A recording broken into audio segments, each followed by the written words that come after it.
All right. Well, everyone, we're going to go ahead and get started here. We have an hour to talk to you. We want to try to get a bunch of information to you as much as possible. On the line, you have Ryan Cole. I will be the SolidWorks person showing you what's going on. And then also joining us is Mark Jewell. He's with ExactFlat. And we'll both be working together to kind of bring you up to date on best practices for furniture makers and kind of moving forward into the future as well, too. So we're going to go ahead and this will be a mixture of a little bit of just presentation, but we'll also be doing some demonstration as well too. And with that being said, obviously this is a program, so hopefully we won't have any incongruencies during the thing here. So what we're doing really is I'm going to hand this over to Mark here and let him kind of bring you up to speed a little bit on what we're trying to bring across for you. Mark, would you like to go ahead? Excellent. Thanks very much, Ryan, and welcome everyone. Thanks for joining the webinar today. I hope you find it informative. As Ryan said, we're going to go through a little bit of a demonstration, kind of show you how things are being done now and what we see as the future of furniture manufacturing, and how we're seeing a lot of furniture manufacturers now making the move to digital. The key benefits to that are basically design flexibility, being able to create your furniture parametrically so you can make changes on the fly. Cross-team communication. So what we see, ExactFlat and SolidWorks is kind of the hub for the enterprise. So we can create our bill of materials, we can create our frames, we can create our fabric, we can send all this information out to different ERP systems, PLM systems, we can send our information to cutting machines, we can do our costing on the fly. So there's a huge benefit here for time savings and costs, of course. Go to the next slide here, which is what we say integration is key. And what we mean by that is one team creates the frame, one team defines the cushions, and changes are missed in manufacturing due to the constraints of the system. What Ryan's going to show you, what we're going to show you today is basically how we bring everything together to work as a unit, as a single unit. And I think that's a very exciting concept and one that I hope you can appreciate. So Ryan, I guess without further ado, I'll leave it to you. Sounds good. Thanks. So go ahead and mute yourself and get some, sip some water or something there, get some hot tea. So we have, we want to kind of look at three main broad ideas here. So we have our design, we have our production preparation, and then we have our integration of hard and soft goods. And this is going to be where it never has been highly integrated. And we want to kind of show you that integration as it goes through here. So the integrated digital workflow. When we go digital, when we go 3D, really what we're looking at is kind of a main thoroughfare of how the information is going to cross through. Ultimately, we're looking at the linking and shrinking of the entire system. You're not going to have it spread out over a wide area. You're going to have it really streamlined, and it's going to be able to move back and forth. It'll be bidirectional in the way that it can move around. And when we look at this digital patterning workflow, we're really looking at the design aspect. How are you designing today? What can you do? 3D CAD is an obvious solution, but we also have other ways to do stuff as well too. You can have laser scan stuff, you can digitize information today, and then you can also do a parametric template, which kind of allows you to create families of parts very easily and very quickly, and then have that downstream effect as being quick and as well. The other one is, the customization. Being able to modify items is going to be a pretty big deal here. The first design may not be the best one. Your customer may not like that design. Something may need to change to encompass, different situations. And this is where the 3D design can really help you. You can go in and make those changes, but then the downstream effects, once again, are all streamlined. Any changes that you're doing at this level is also automatically populating downstream levels as well too. When you get done with that, usually we'd have to have somebody go out and whether it's with paper or test fabric and trying to flatten stuff out. And really we're looking for an optimization when we get here. So what we're going to do is we're going to add in the cut lines, show what the pattern looks like, and then do the conversion from 3D to 2D and show that once again it's all connected with everything above it. So there's that bi-directional thinking there. Once we get that together, we have the pattern, you're adding your seams, you're putting the nest and the marker together, you're maybe getting cost estimates, and then you're also getting a bill of materials, something that maybe you don't do today, only because it's a lot of extra overhead that might have to go through. But now today, you can just do it with a click of a button. So really what it comes down to is when you get to the end of it, you can print it, you can code it, you can sew it. And this is that linking and shrinking of the entire process that we're talking about here. So let's go ahead and, we're trying to get rid of waste. We're trying to get rid of waiting. If you have a streamline, changes aren't the end of the world. Corrections aren't the end of the world. And what you'll find is when you do streamline the process, your corrections of errors at the end of the process seem to kind of disappear at that point. So let's get into a little bit of a demonstration here. I'll go ahead and bring up a chair, and this is a chair that was designed in SolidWorks. We take a look at it. We've got a couple of different pieces and parts that are in here. We can see that we have some areas that we want to fabric up, but let's talk about the design aspect, especially when you get into the SolidWorks side of things. So I got a little, I've got this piece here that we want to kind of take a look at, and what I want to show you is when we talk about ease of design and ease of use of the system, and then also making those changes, this is what it really gets into. So if I come in and I create something new, I'm going to go ahead and go and just create simple shapes. The simple shape in this particular case is a rectangle if I'm taking a look at that cross beam there. On top of that, we have the ability to kind of, test things out. What does it look if it's thinner? What if it's taller? What if it's skinnier? Whatever's going on here. But once we kind of get comfortable with something that is in there and what shape it is, we can go ahead and start adding our numbers in. So as we add these in, you'll see that the geometry kind of comes together, starts working for us, and, it'll stretch as needed. Now what we're doing here is what we call parametric modeling. It means that we don't draw the geometry specifically to the right shape. You draw the general shape and then you add dimensions on later. The beauty of it is that if you need to make a change, you simply change the number and it's going to update the geometry on the screen for you automatically.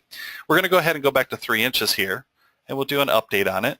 And then we'll go ahead and take this and start taking that 2D shape and turn it into a 3-dimensional model. Fairly straightforward here. Once you get it in, you can go ahead and just grab whatever you need to, and you can kind of see, once again, you can see everything that's going to happen beforehand. So we're going to go ahead and let me go ahead and just make that, we'll just make it 3/4 inch thick at this point in time. Also, if we take a look at this, when I say OK to that, we now have a nice little block on the screen. I know it looks simple, but simple is really how you get things done. We don't have to worry about the super complex shapes because we can go ahead and just take little bits and pieces here and add stuff or subtract stuff as needed. One of the other things that we had to take a look at here is the fact that I will go ahead and create a little bit more geometry. There's a little bit of dip in the middle of that so that we have the place for the seat to sit onto. So we'll go ahead and add that in. Now along with this is what we're doing is, like I said, it's called parametric modeling. So I'm going to go ahead and add in a couple of little lines here. And when we talk about parametric, we're really talking about making something smart. Right now, if I take this and try to move it around, it doesn't stay centralized for me, and that's not going to work very well later on if I have to do some changes. So just to make sure I don't have to worry about this, I'm going to go ahead and make these little lines equal to each other. That means that as I move on one side, you'll see that the other side is automatically updating with it. And then once we get it acting correctly, we can go ahead and throw some more dimensions in here to kind of shore everything up. So we can say that that's 1.5 inches from the end. We can come in and say that we want to control the actual dip here. So we'll go ahead and say that's 1/2 inch. And then when we get done with it, once again, we get back into 3D. And then we can go ahead and tell SolidWorks that we want to cut that little scarf out there. So you can see that we're starting to build a shape and get it together here.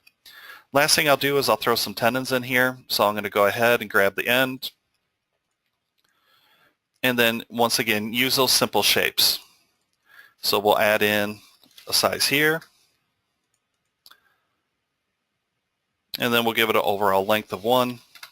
And that's going to give me some good tendon geometry to work with. And once again, as we spoke before, it's always this back and forth. You're into 2D, then you're into 3D, and then you're back into 2D, and you're back into 3D. So it kind of allows you to finish up what you need to, kind of see what's going on there, and then finish up whatever else we need to go with. So in this case, I'm going to go ahead and throw some fillets on here just to make them nice and rounded. I can pick all the edges manually if I really wanted to, but SolidWorks offers us a lot of tools to be able to quickly add information in. Once again, type in what we're looking for, and then it adds it in there for you. I have to add another tenon on the other side. Why would I go through all the work here when I have a set of tools that allows me to quickly go through and reuse geometry that I've already created here? So we'll go ahead and grab everything we need. We'll say OK to that. And then when I zoom back out again, we'll see that we have that on the other side as well too. The only other thing I might want to do is kind of shore this up a little bit. I don't like the hard corners in there, so we'll go ahead and put a nice big radius on here. Once again, we're getting feedback instantaneously as far as what it looks like, and then we can continue on working with this to shore it up a little bit more. So with just a couple of steps here, we're able to go ahead and add in all the information required. And we have a part that looks pretty good here. The only other thing I might want to do is I might want to tell it that it is a piece of wood. Depends on what you're working with. If you're working with tubing, if you're working with wood, or whatever it may be, we're going to have some materials in here that are going to be able to work for you. So in this case, let's go ahead and just make it a mahogany. And what this will do in the long run is, because we're working with solid models, it's going to give us the ability to do a lot of downstream processes, whether it's a stress analysis to see if this is going to be strong enough, whether it's packaging, how much does this weigh. Along with the cost of the wood, you can check the volume of it and figure out what the cost of it may be. You may check the linear lengths of it. So there's going to be information that you might not have available before, especially if you're just doing 2D, or you're kind of just guessing and kind of making the furniture organically. The last thing I want to do here is, while I have some dimensions in here, I'm looking at these tenons, and the tenons don't look like they're long enough. So I'm going to go ahead and simply double click on them and say, hey, look, I need you to be 1.5 inches long. So, 15 probably wouldn't work out. Let's do 1.5. So once I make that change, I can go ahead and look at some other items here. Let's see. I think this dip is not quite deep enough. We're going to go ahead and make it a 1-inch dip there. And then even here, let's go ahead and scoot this back. So what you're seeing here is I'm making lots of changes to the part, but quickly I'm able to see what those changes will look like in the end. So it works pretty well for me in the long run. Once I get this done, I do have my 3D part. And really what I need to do is I need to be able to communicate this to somebody else. Someone's going to have to cut this out. I might have router information that I need to send out. So an ideal way to do that would be to go ahead and create this as a 2D drawing. Now we put a lot of work into this, so let's go ahead and make sure that we don't waste the work that we put into it. So I'm going to come in and do one other item here. We're going to go ahead and use something that we call DIM Expert. What it allows me to do is to quickly add manufacturing information to the print itself, and let's go ahead and say OK to that. Now you can set this up for your company, so if you are worrying about tolerances and stuff like that, it's going to be pretty straightforward to set it up. But basically what we've done there is been able to apply manufacturing dimensions without really putting too much work into it, and without having to reinvent the wheel and do extra work in the long run as well too. So once I create that, I'm going to go ahead and say I need the 2D drawing. 2D drawing should be fairly straightforward. And what I'm going to do is I'm going to say that as I create the 2D drawing, I want SolidWorks to help me put the information into the drawing as well too. So I'm going to tell it to go ahead and bring in those dimensions. As I pop these down, we can go ahead and see that as I just drop them, it will go ahead and throw those dimensions in that I had on the part. And even here, we can add in an isometric just to make it look a little bit nicer. Now, even though this is a traditional, or looks like a traditional 2D drawing, we do have a lot of benefits here that we may not have had before, especially when we get into anything like scaling or showing, better information on the screen itself. The only thing you really have to do at this point is, if there's any time being spent here, is going through and just ensuring that the dimensions look good, they're in an appropriate place, they make sense, and kind of go from there. So we'll go ahead and say that those look good there. And this would be probably what I would call the fidgeting around with it, once again, just to go ahead and put that information out so that the guys on the floor or the people on the floor can make the part a little bit better. So maybe spend another 5-10 more minutes with this. You're going to be all set with it. And really what it comes down to is the fact that if I were to make changes here, I think that dip is a little too much anymore. So we can come back and we can always make the modifications as required. So let's go ahead and make that 0.75, 0.745. And then we'll go ahead and update the model. we'll see that the model's been updated. And when I go back to my drawing, I don't have to make any changes to it. The changes have already occurred here at this time, and all I need to do is reprint it out. So no loss of time, no double checking. If everything was done correctly to begin with, it's going to work forever after that. The only other thing we might get into is the fact that we do have assemblies. As you're building the parts, you're going to put these parts together, much like Legos in certain cases, and there's some more advanced functionalities that you can get into later on as you get more comfortable with the software. But one of the key benefits that we do have here is the fact that if I don't like something, well, I can go ahead and make a change to it. So let me come in and take a look at this, and while I look at this, I realize that this may be a little bit too short. Maybe we looked at it, it looks like it needs to be a little bit longer. Well, just like we were making changes at the part level, we can make the changes here at the assembly level as well too when it's all put together. Say I want to take this from 2 inches to 3 inches. I go ahead and double click on it. I tell SolidWorks to do a rebuild, and we can see that pretty quickly here. There it is. It will update it on the screen for me. So I don't have to make a change to a part, update the drawing, and then come into the assembly and go, oh, but it's not right here, and I have to make this change. Everything will be interconnected together, and everything is file referenced to each other as well, too. So once again, going back into it, making changes is pretty easy. It's on the fly, and we don't need to worry about too much more after that. Along with that, you can get a bill of material out of here as well too. So if you're looking at how many pieces do you need, what do you have to go with, what kind of hardware do you need if you want to put hardware in, that can all be inclusive into your assemblies. And then when you put your assemblies into a drawing, you do have that capability as well too. So it is a full-blown CAD system. It should have everything that is required to create your actual engineered data, if anything.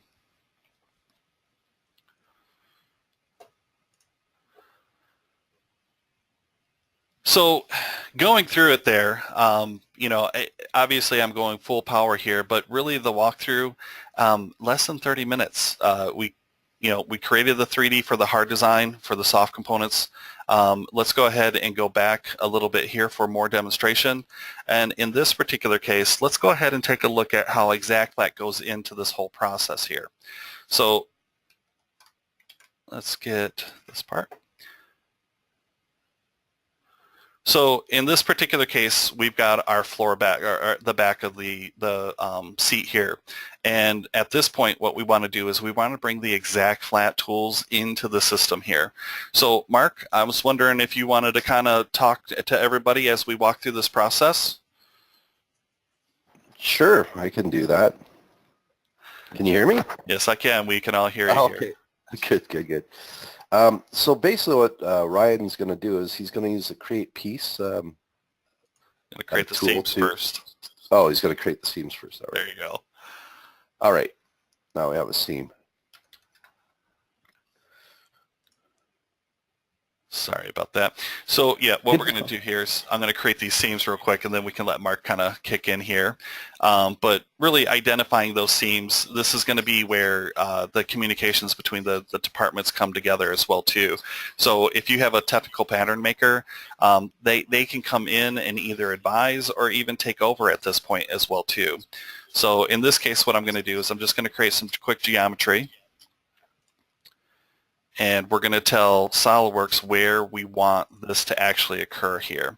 So as we take a look at it, before we get to the actual material and figuring it out, we're going to go ahead and put a nice little slice in here. And if I grab this, we can see that there'd be a nice seam there for me to use. There's some nice seams in the middle for us to use, and there'll be a nice seam on the back here to use as well too. So Mark, I will go ahead and jump into the ExactFlat tools. Okay. And excellent. So what Ryan's doing now is he's just selecting surfaces to make a single surface. So he's joining all these patches, and it's going to create a surface. So he's just going to name it front. That's a good name. And go around, and you just basically select surfaces, name them, back. And as he selects the surfaces, you can see they turn transparent. So if you had surfaces, in some cases, we might have a surface underneath a surface you want to select. You can. This makes it pretty easy to do when you make everything transparent. So now once This is just about finished. There. Awesome. Oh, I didn't type it right. There we go. Spelled it wrong there. So now we have all our surfaces created. The next thing we're going to do is we're going to go into ExactFlat. So we're going to connect to ExactFlat. So it's going to take the SolidWorks mesh, the render mesh, and bring it into ExactFlat. And now this will allow us to select what materials we're making this the furniture out of. So you know, if this was a leather chair or whatever fabric, you just go into the ExactFlat material manager and select the materials that you want to make the piece from.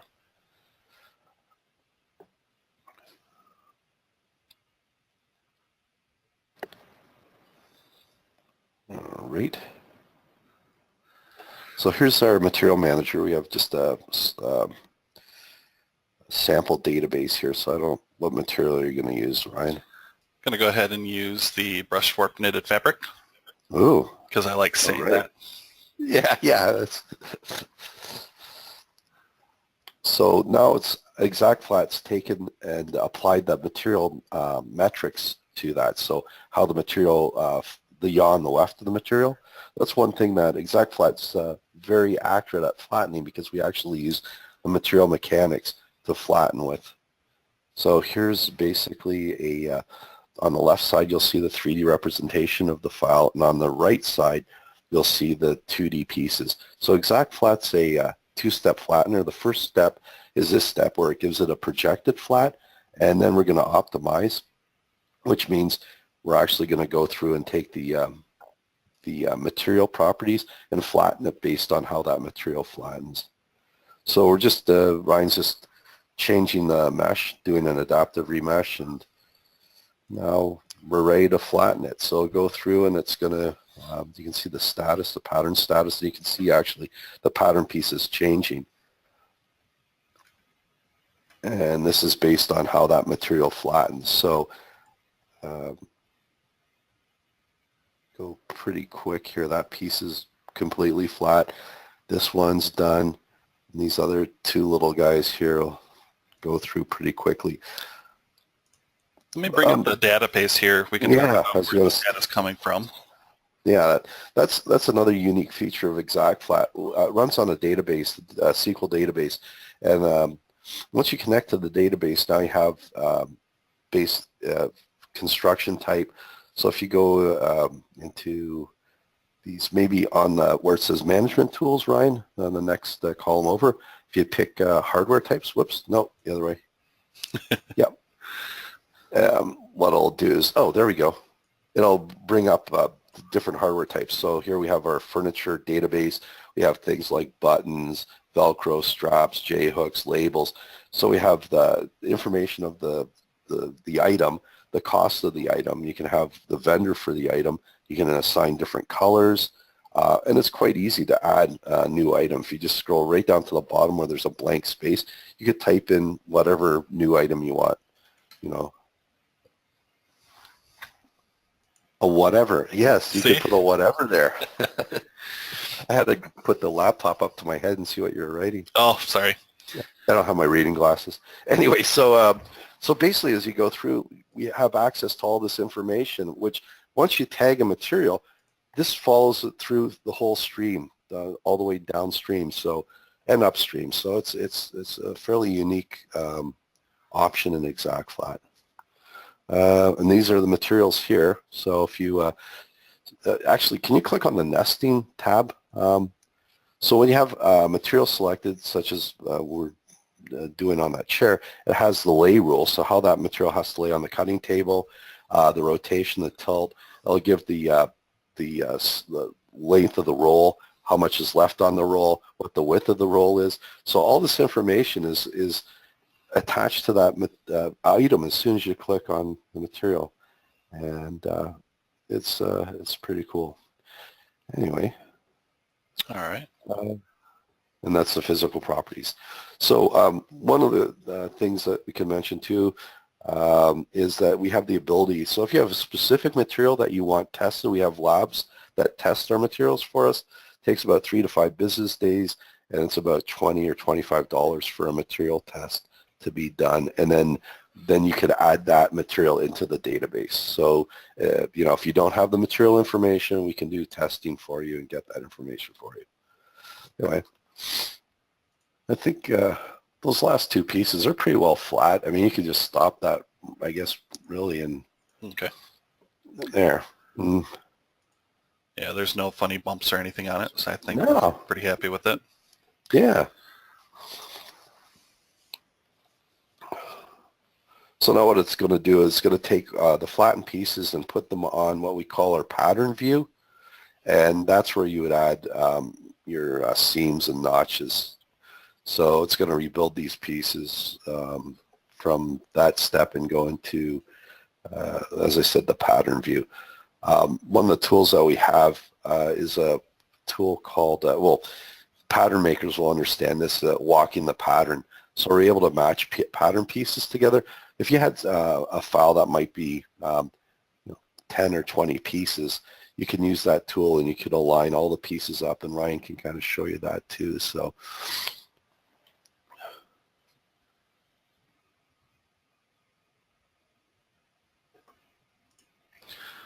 this will take a second. Sorry about this. yeah, no.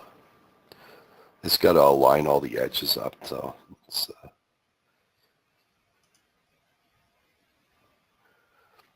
what else can we talk about? I guess the other thing would be, I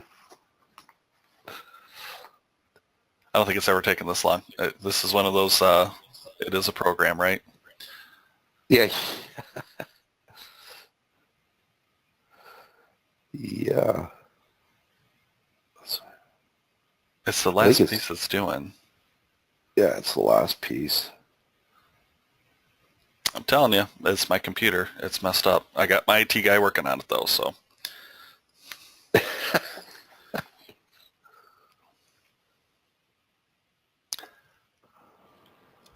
Oh, there we go. It's snapped out of its... Yeah, it is those last pieces. It's drawing that geometry, trying to get it in right. Well, it's, yeah, it's 3 and 4. So it went through 3 and now it's working on the 4th piece, but it'll take a second. I'll snap out of it, but...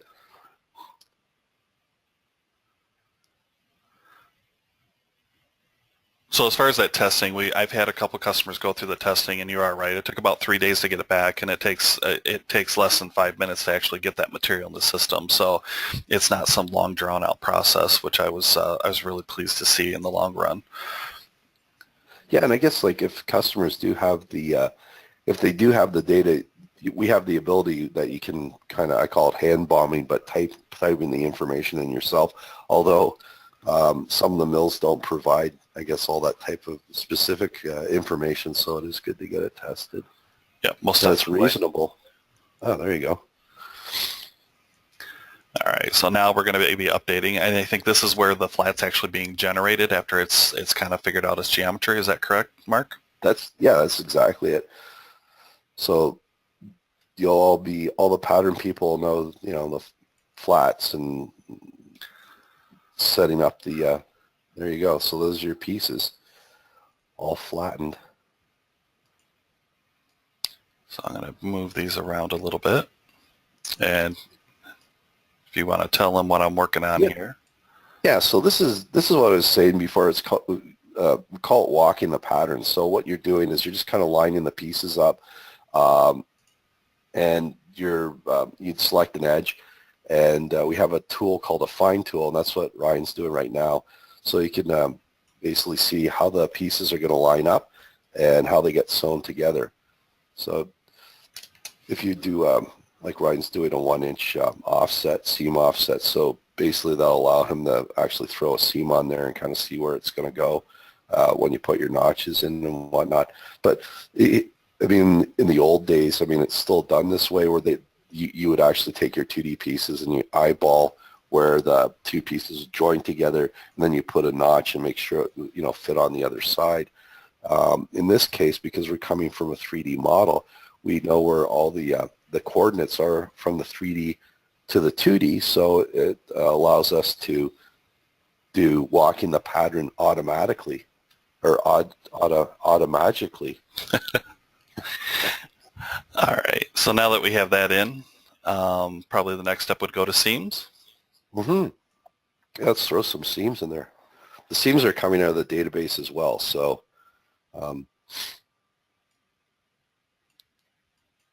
yeah, the 2-inch seam might be a little bit too much, but there you go. Yeah, 10 millimeters good. So as Ryan's selecting one edge, you can see the other edge is automatically being highlighted. And as he goes around the edge here, it's going to create a nice seam for us, and you can see the start and the stop of the surface. So basically, we're going to do the seam on the other side, and then the next step would be add a few notches. And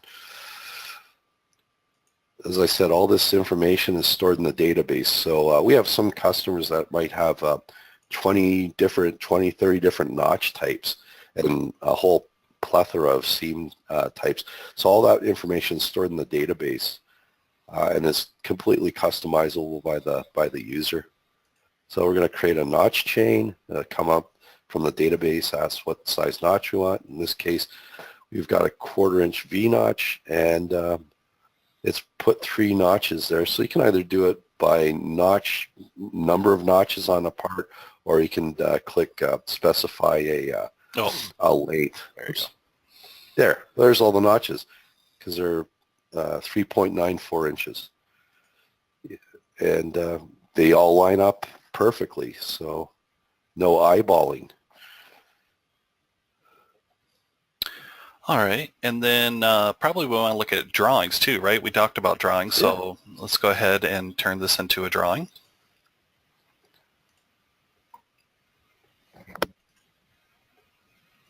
And so we'll kind of jump back into SolidWorks here for a second. And it kind of works the same way. Even though it came from a different, piece of data, we still have the ability to go ahead and drop that flat in there. You can see that not only do we have the seams showing out, but we do have our notches in there as well too, and they'll be able to see those together. Along with that, we're going to want to go ahead and put some other pieces of information in. And this all depends on what you're looking to do here. So in my case, let's go ahead and we can throw in the piece table. Piece table is just going to basically give us a list of all the pieces that were in here. And we'll also see that they get a piece ID along with the piece name as well too. And the piece ID is basically going to get connected up to this particular, there we go, this particular piece. So as I tag these out, we'll see that everything kind of just conjoins together. But up here we do have material balloons. If you are using different types of material, you do have the ability to call out the different types of material. You're not relegated to one material per part as well too. If you're using maybe some suede and you're using some leather together, then you can actually have that mixed on the single piece, and that's where the material balloon would come out a little bit nicer. If you need to talk to the people that are actually sewing it together, you can tell them what the edges are, what the notches are. If there's any hardware there, whether it's a J-hook, a snap, Velcro, you can go ahead and call that out as well too, much like an assembly inside of a 3D CAD system. Other than that, we can go ahead and get out of here. We do have the costing capability. The only other thing that we would probably want to cover here is your final outputs. And let's flip back over to the component here. And if you want to walk me through this process here, this will be under the view markers, correct? Yeah, absolutely. So the next thing is you want to go out to your cutting table. So we're going to have our marker view set up. Ryan's got the one piece and it's ready to go to the cutter. We have ExactFlat has 2 capabilities. It has manual nesting, which means that you can just drag and drop pieces onto the marker just like that. And we have collision detection, so it'd show if you bump into something, you can't do that. And but we also have automatic nesting, and automatic nesting just creates a nest automatically for you. It takes the parameters. If we were doing 200 of these chairs, it would just throw 200 on the marker, and it would nest those. So it compact it to save as much materials as you want to let it run for. Anyway, this case we'll just hit export. and we'll export it this file, and we select our cutter. We create profiles so we can export out to any cutter, Gerber, Electra, Eastman, Autometrics, whatever cutting system you're using, and I'll just create a file that has a profile, so it's a DXF file that has a profile that would have the layer information required for that cutter or plotter, whatever you're using. So we just created this auto-generated marker and put it on our desktop, and we can show you, I guess, right now it says that the part's ready to view, so we'll view the part in eDrawings, I guess. And that's just to verify that, yeah, data was written out.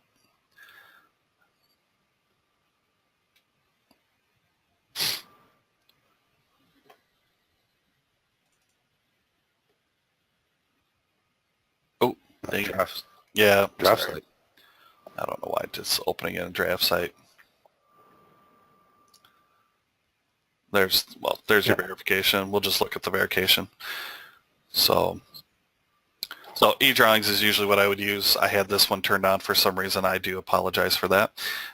But you can see that not only the outlines there, but also your notches. So when you send that to the laser, when you send it to the cutter, whatever you're using to do that, that's all just going to come through. So right on. Let's get out of there. Cancel. It's the last time I let my child use my computer. That's what we'll blame that on.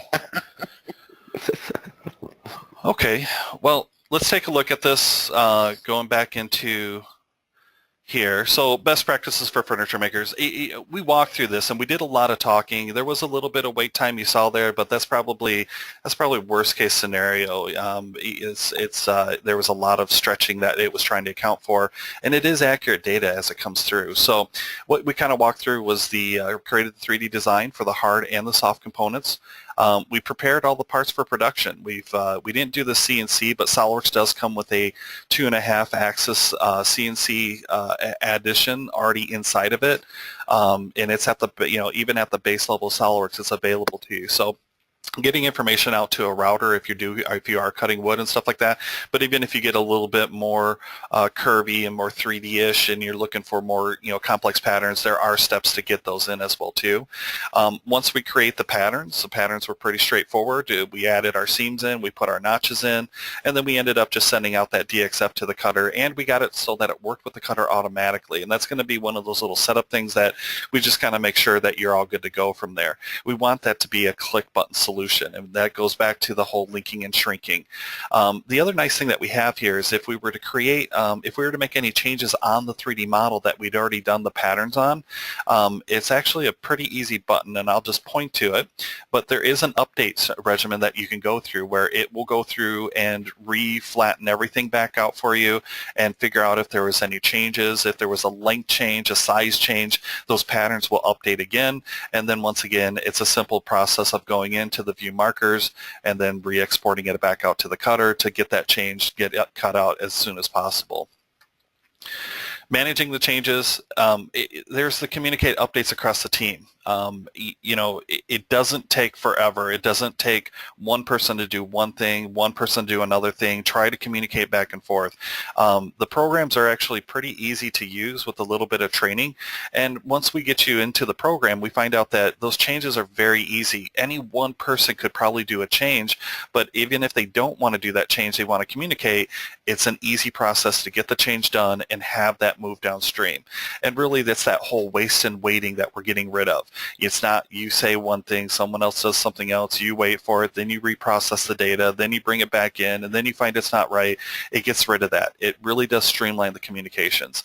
The other one is you're ensuring the fit interactively. We're making sure that it fits before we even start cutting. We don't have to do a test run. We don't have to build a mock-up. In a lot of cases, we may be able to find it, especially on this chair, that after we get comfortable with the program and we know the little ins and outs of it, you can give it one try out, and next thing you know, you're fitting everything up right then and there, and it's a good product on your first prototype as opposed to doing multiple prototypes. Oops. So talked about a chair. This is may not be directly in your market, but really what we're talking about is the hard goods and the soft goods and the final melding of those together and not having to bump out of the system. Once again, that linking and shrinking of the entire process.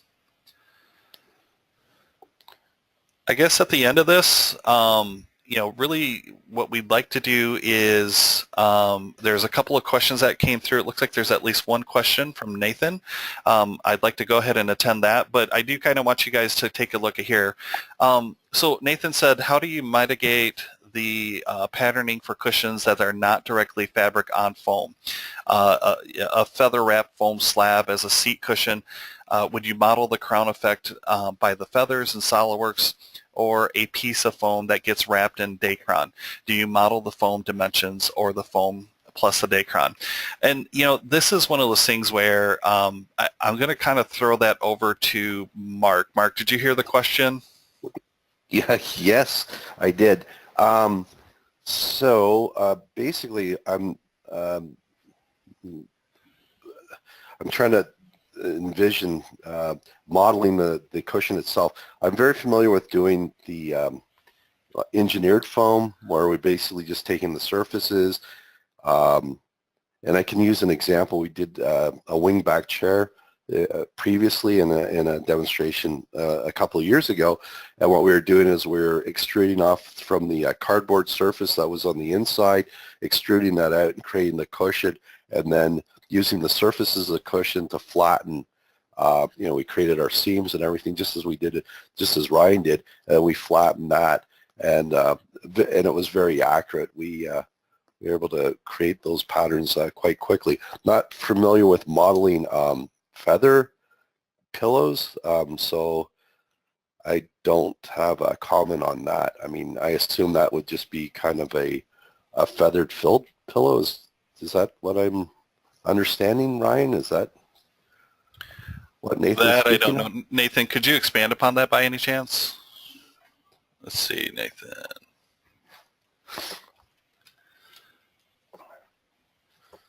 Nathan, do you have a mic? I've turned your mic on if you want to speak real quick. Maybe Nathan doesn't have a mic. Could be. All right. Well, and I've run across that as well too. That question does come up periodically, is if you are putting a loose stuffing into something, how do you account for that? And I don't think I've ever had a really good answer. And I think it's more, that's where you're going back to a little bit of the tribal knowledge. Does that make sense? Right. Okay. Yeah. And that's, I mean, it's kind of like a free form when you're drawing a free form surface. And ExactFlat's going to flatten the surface, whatever the surface is, right? So look at the topology. I'm looking at a cushion right now, and yeah, I guess you could definitely model that and make the surfaces, and ExactFlat will flatten those surfaces. But as you said, it kind of goes back to tribal knowledge and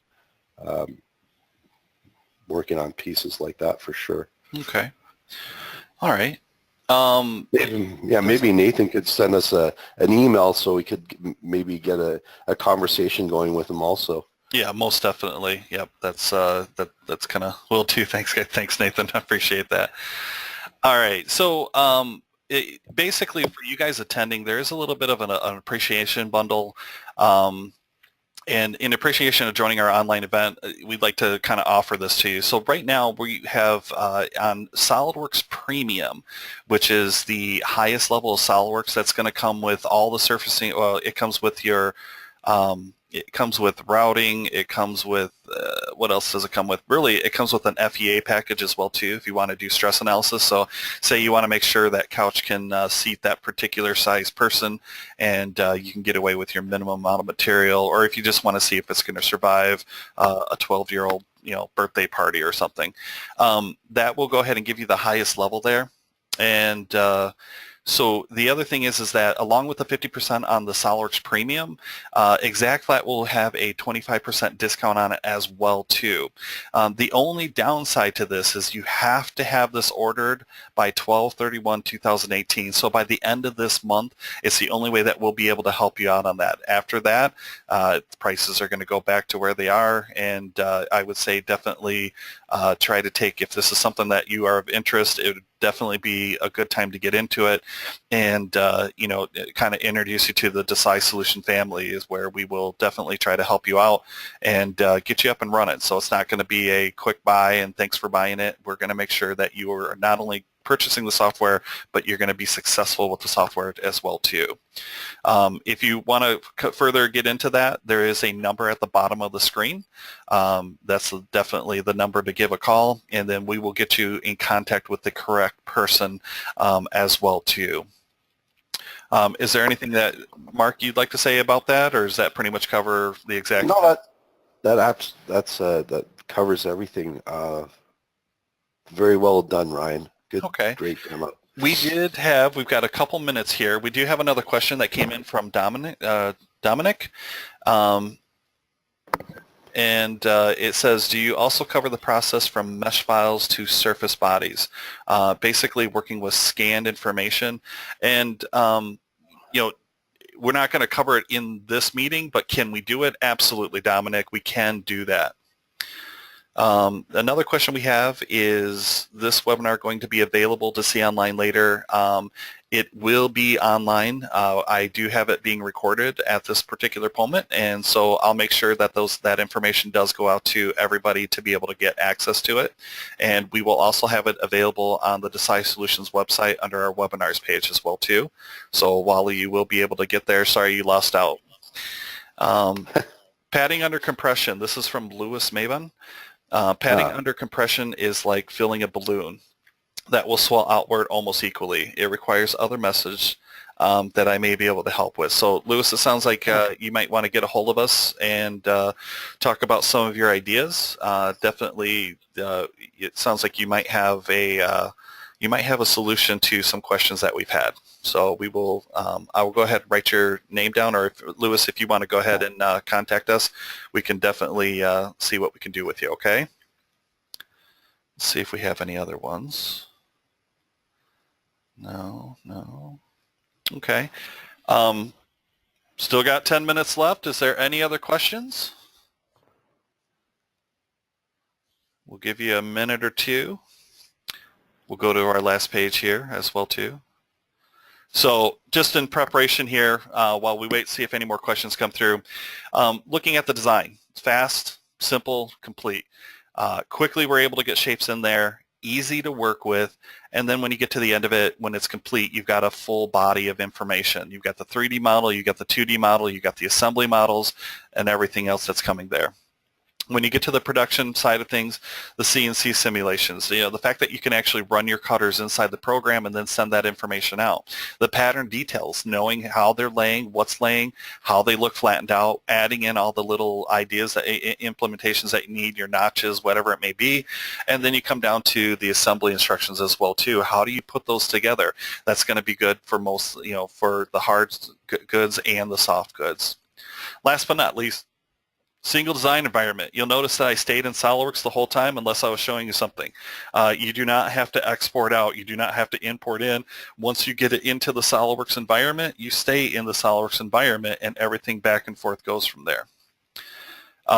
You have a better cross-team communication, the ability to look at that information, to be able to make changes. With our different viewers that are out there, you can either give someone access to look at something or give them access to change something. And then ultimately, going back to what we keep on talking about, linking and shrinking the entire process, this is reduced cost and time. That's what's on everybody's radar.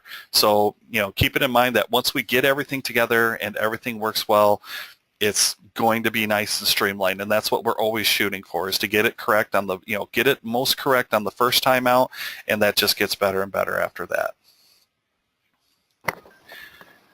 I do have a thank you up here, but we did from Matthew, we did get a question. It says, does this work the same in Rhino? I'm going to throw that over to you, Mark. It does it work the same in Rhino? Rhino is a different package. Rhino has the flattening capability. They both have the same flattening engine. The difference between the Rhino version and the SolidWorks version is SolidWorks has all these integrated tools, seam tools, notching tools. It has a much more extensive database. So if you're just looking at flattening things, yeah, they both flatten things. But if you're actually doing a lot of seam work, if you're creating nests, if you're drawings are important to you, then obviously the SolidWorks solution is the premier solution. I mean, I don't know if there's anything else you'd add, Ryan, but and it's parametric. I mean, that's a big difference too. From the Rhino side of things, yeah, most definitely. This, Rhino is a great 3D modeling system, which the great thing is lots of freedom up front. Downside is if you have to make any changes, whether minor or major, a lot of different rework has to go into it. I know when I did 3D modeling, there's a lot of times where you might delete a quarter of the geometry just so that you could repatch something in. With SolidWorks being parametric, changing by numbers, changing by relationships, stuff like that, you may find out that instead of having to rework everything, I can click one number and it will cause multiple items to update correctly. And then if you get into the higher end stuff, which really concepts, not even higher end SolidWorks, just higher end concepts, you can make it so changing of a single part will have a trickle down effect and change multiple pieces of or parts. And once again, once you integrate that all together, it does work pretty well.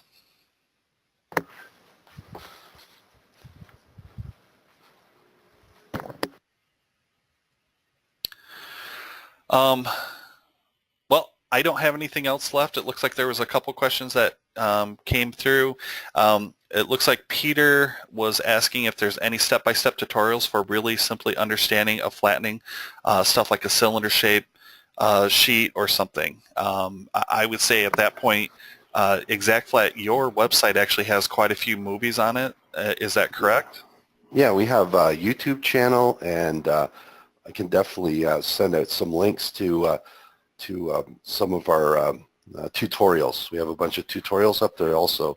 So if you want to connect with me or send us an email, send myself an email, please do. And I don't know if my email address is on one of the slides, but if not, my email address is mark.jewell, Jewell, @exactflat.com.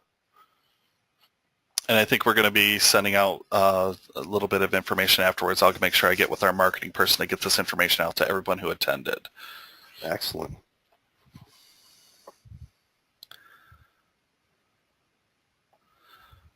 Mickey, what kind of balloon are you talking about? Like balloon animals? Hot air balloons?